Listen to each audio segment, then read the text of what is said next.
ഇതാണ് എന്റെ കുടുംബം, എന്റെ സന്തോഷം. ചട്ടമ്പി പാറു ഇന്നു മുതൽ എല്ലാ ദിവസവും രാത്രി 7:30 നമ്മുടെ സ്വന്തം സൂര്യ ടിവിയിൽ.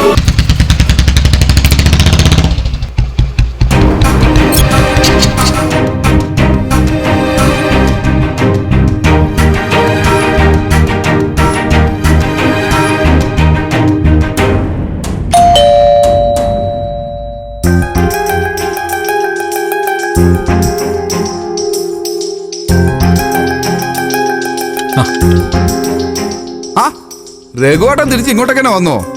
അമ്പിളി ചേച്ചി ഉണ്ടല്ലോ. കുഞ്ഞുങ്ങളെ കൊണ്ടുവന്നില്ലേ ചേച്ചി?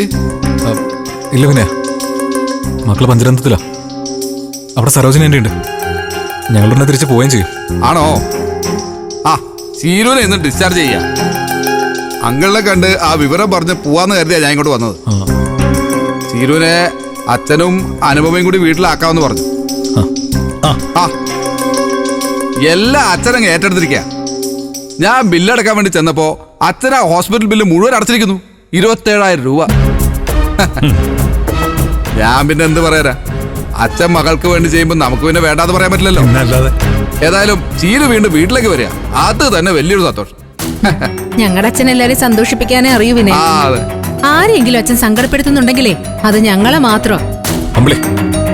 പിന്നല്ലാതെ ഇന്നലെ വീടിന്റെ അടുക്കള ഭാഗത്ത് ഒരു തെങ്ങ് വീണെന്ന് പറഞ്ഞ് അച്ഛൻ നമ്മളെ പഞ്ചരത്നത്തിലേക്ക് പറഞ്ഞു വിടുമ്പോ അച്ഛൻ രഘുവേട്ടന്റെ കയ്യിൽ ഏൽപ്പിച്ചത് എത്ര രൂപയാ? 3000 ഉലുവ. പാവപ്പെട്ട ആ അച്ഛൻ ഇന്ന് ഹോസ്പിറ്റലിൽ അടച്ചത് 27,000 രൂപ. അച്ഛന്റെ തരംതിരിവിന് ഇതിനപ്പുറം വേറൊരു ഉദാഹരണം വേണോ അങ്കിളെ? എന്റെ അമ്പിളി, നീ ഇതെല്ലാം കൂടി ചേർത്ത് വെച്ച് സംസാരിക്കല്ലേ. ഇത് രണ്ടും രണ്ടാ. അതങ്ങനെ തന്നെ കണ്ടേ പറ്റുള്ളൂ. അല്ല, എന്താ പ്രശ്നം? എനിക്കൊന്നും മനസ്സിലാവുന്നില്ല. വീട്ടിൽ നിന്ന് ചീരുവിന്റെ ഹോസ്പിറ്റൽ ബില്ല് അടക്കാനുള്ള ക്യാഷുമായിട്ടാണ് ഞാൻ പോയത്. അച്ഛനത് അടക്കമെന്ന് ഞാൻ പ്രതീക്ഷിച്ചതില്ല. വേണമെങ്കിൽ ഞാൻ ആ കാശ് തിരിച്ചു കൊടുക്കാൻ തയ്യാറാട്ടോ. ഏയ്, അതിന്റെ ആവശ്യമൊന്നുമില്ല. ഇത് അമ്പിളി അവളുടെ മനസ്സിൽ തട്ടിയ വേറൊരു കാര്യം പറഞ്ഞതാ. അതും ഹോസ്പിറ്റൽ വിഷയോടൊരു ബന്ധമില്ല.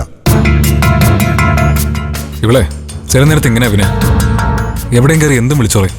അപ്പോ ഞാൻ പറയുന്നത് മാത്രമാണ് കുറ്റം. അമ്പിളി വേണ്ട, നിന്റെ കാര്യം ഞാൻ അണ്ണനായിട്ട് സംസാരിച്ച് സെറ്റിൽ ചെയ്യാന്ന് പറഞ്ഞതാ. ഇനി ഈ വിഷയത്തിൽ ഒരു അക്ഷരം വേണ്ട കാര്യമില്ല.